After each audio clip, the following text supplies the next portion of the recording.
Bye, you guys. Thank you.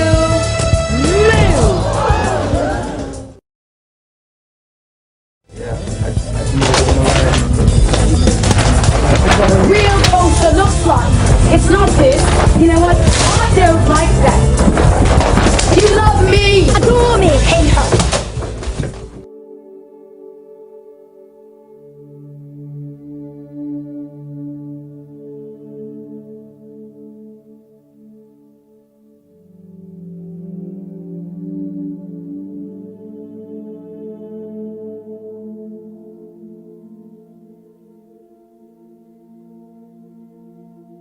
So let me ask you this. What is happening in Hollywood?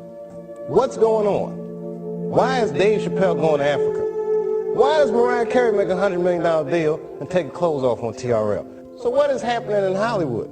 Nobody knows. These people are not crazy. They're strong people.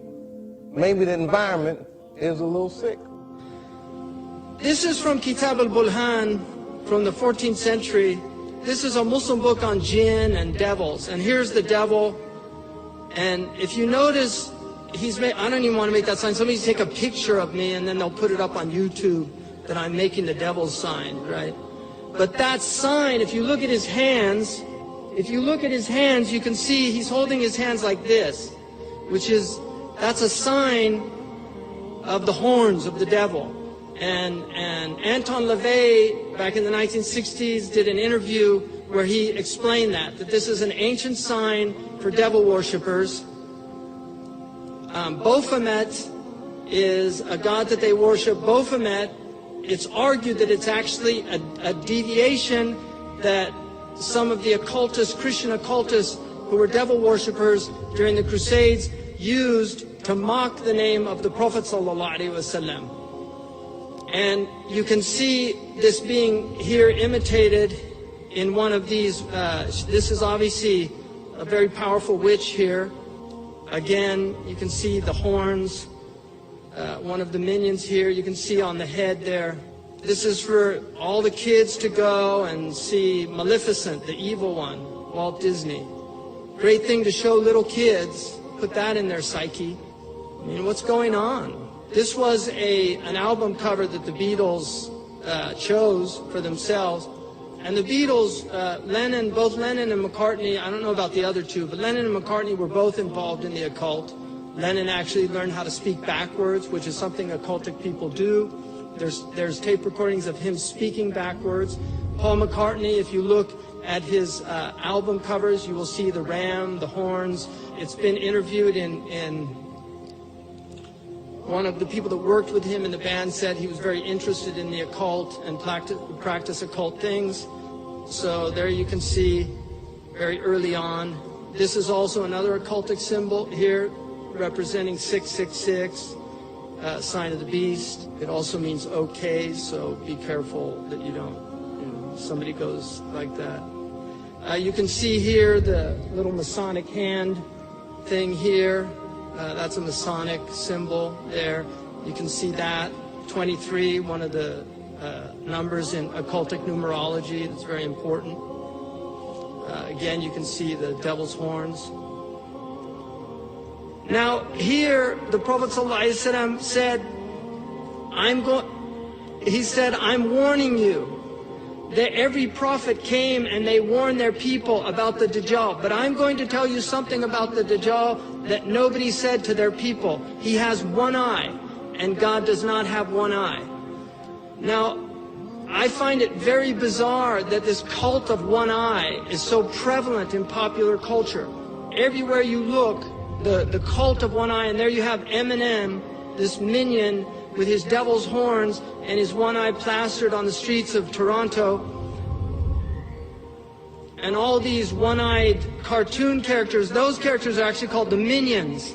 This is all, and you can say, I'm not talking about a conspiracy. A lot of people don't know what this is about. They don't know. Like, these cartoonists aren't all plotting and things like this. This is all inspiration. It's demonic inspiration. They're inspired by Shaitan. If you want to know who's at the root of this conspiracy, it's an unseen world that we're dealing with. St. Paul said that our struggle is not with the powers of flesh and blood, but principalities of darkness. That this is part of the struggle of the people of God as they fight against forces of darkness that want to bring human beings down. Why? Have you ever seen anybody do that? Have you ever taken a picture like that? Who would take a picture like that? Why would you do that? I've never seen anybody do that. Why would you do that? Why? Why is this all this one-eye obsession? What's going on?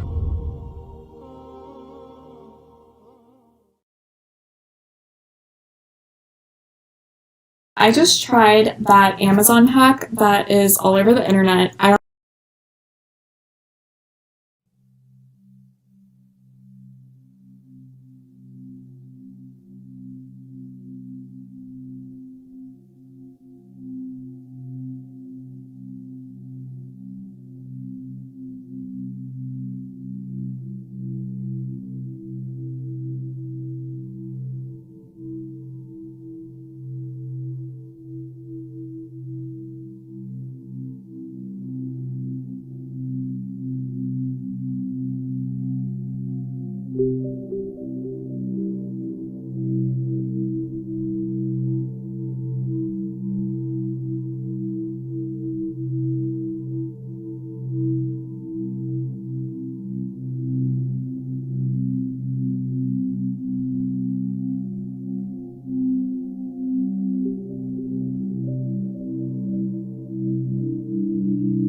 death, he became the subject of a folk legend where a man makes a pact with the devil in exchange for worldly pleasures and unlimited knowledge. This legend has had many adaptations over the centuries, leading all the way up to today.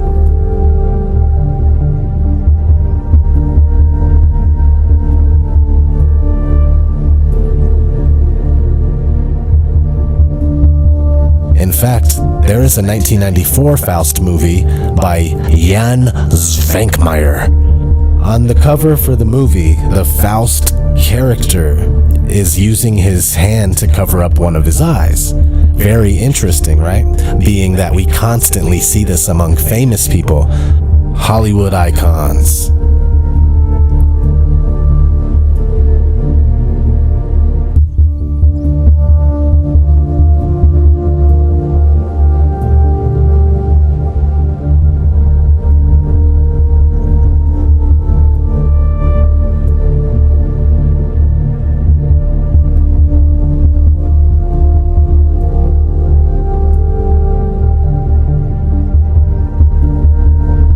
Pop music stars.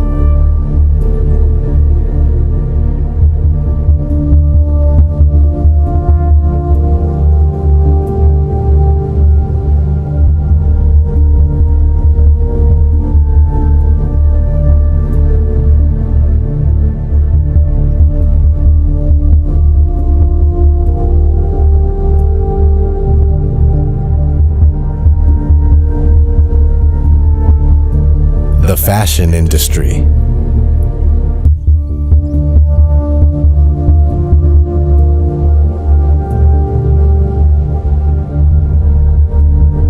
Movie posters.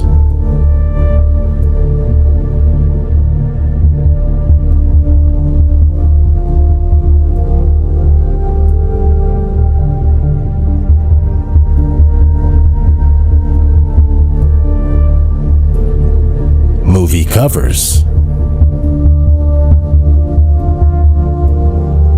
Album covers.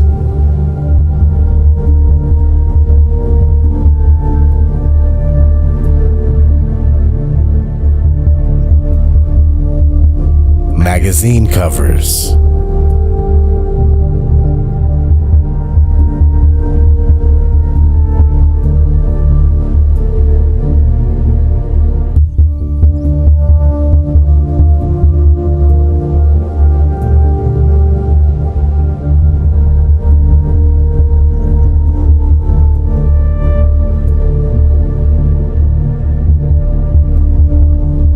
Music videos.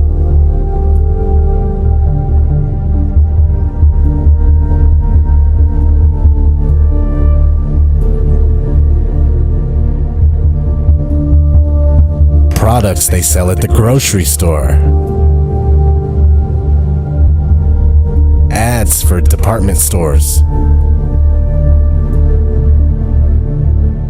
They even have the Einstein brothers doing it with bagels. And the list goes on and on. I could easily make a 5-hour video with how much of this stuff you can find. I'll admit it sounds funny and it seems completely ridiculous and unreal, but it's exactly like the man said on American Satan. The best place to keep a secret is right in front of someone. So we have the 1994 Faust cover with the guy covering one eye, and the story is about selling your soul. Let's listen to some words straight from the celebrities themselves. I sold my soul to the devil. I know it's a crappy deal. Used to came with a few toys like a Happy Meal. It's like the boy in the bubble who never could adapt. I'm trapped. If I could go back, I never would have rapped. I sold my soul to the devil. I'll never get it back. I sold my soul to the devil, and the price was cheap. And yo, it's cold on this level, cause it's twice as deep. Picture a nigga on the verge of living insane. I sold my soul for a chance to kick it and bang. Dear God, I wonder can you save me? Body on my mind, soul, my body. God, I wonder can you save me? Secret society, trying to keep it on. You know, I am misunderstood a lot at times. My music, my image, people have their whole their whole thing about me, whether it be me being a devil worshiper or whatever, besides them reading into my hand over my eye on my album cover. Why is your hand over your eye? Because I'm a devil worshiper. What are you talking about? I swear I wanted to be like the Amy Grant of music. Yeah. But it didn't work out, and so I sold my soul to the devil. Why do you still do it? Why are you still out here? Well, it goes back to the destiny thing. I made a bargain with it, a long time ago, and I'm holding up my hand. What was your bargain? To get where I am now. Should I ask who you made the bargain with? with the chief commander. On this earth? And on this earth, and then in a world we can't see. I mean, I can try, but then it just doesn't happen. I can sing notes and sing strong and do all these things that when I'm just by myself, I can't do. And I remember right before I performed, I raised my hands up, and it was kind of the first time I felt something else come into me. If your ultimate goal is to be famous, then you're gonna do a lot to get there, like sign your name in blood in a contract with the devil. Yeah, and it really upset me, so I summoned Satan, and I write about how I made it. Where do you summon Satan? It's in the chapter called Eat, Pray, Love, Conjure Satan. And when I was 12 years old, I signed a deal with Satan in my room, and I was to... CBS doesn't condone this. Wait a minute. Because I wanted to get famous no matter what. Well, there's a rich history of the devil in rock and roll. It goes all the way back to Elvis was everyone said he's playing the devil's music. What was that great song? The devil went down to Joe. Oh, Charlie Daniels. Charlie Daniels. He had some devil in there, and it goes even back to before that. Who's Robert Johnson? Right. You can find his roots, way back to the beginning of rock, and so had we sold our soul to the devil? How else can you explain us being here on the Now, I'm not here trying to tell you that these people were face to face with the devil, shaking his hand or something like that, but this all really is satanic. It's all about materialism, wealth, and living a life full of earthly pleasures while neglecting spiritual wealth and well-being. For what is a man profited if he shall gain the whole world and lose his own soul?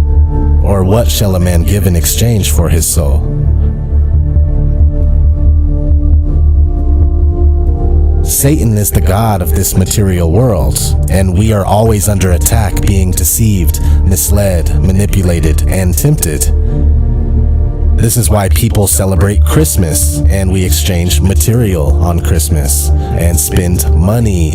It's all about the money, one eye. This is why people that sold their soul for fame and fortune cover one eye.